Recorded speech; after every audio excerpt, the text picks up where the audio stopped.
বন্ধুরা, আপনারা যদি বৈভব সূর্যবংশীকে ভবিষ্যতের একজন স্টার খেলোয়াড় মনে করে থাকেন তাহলে মন থেকে ভিডিওটিতে একটি লাইক অবশ্যই করবেন। 29টি ছক্কা এবং 355 রান, এর পাশাপাশি দ্রুততম সেঞ্চুরির মালিক, 14 বছরের রেকর্ডের পাহাড়ে বৈভব সূর্যবংশী এবার কি টেস্ট দলে নিচ্ছেন এন্ট্রি? কি পুরো ঘটনা বিস্তারিত জানাবো বন্ধুরা। তার আগে ভিডিওটি পুরো দেখার আবেদন রইল এবং চ্যানেলে নতুন এসে থাকলে চ্যানেলটিকে সাবস্ক্রাইব করবেন। অনূর্ধ্ব 19 একদিনের সিরিজে ঝড় তুলেছেন বৈভব সূর্যবংশী।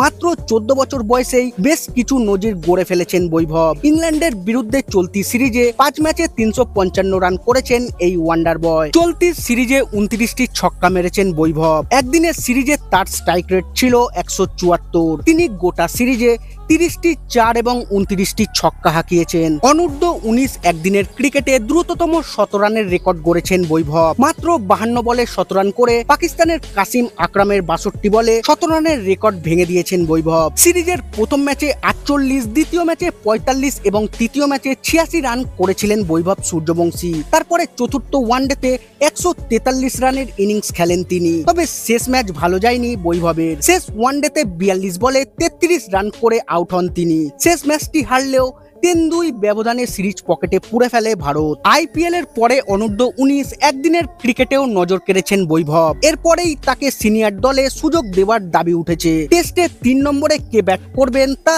এখনো অনিশ্চয়তা রয়েছে।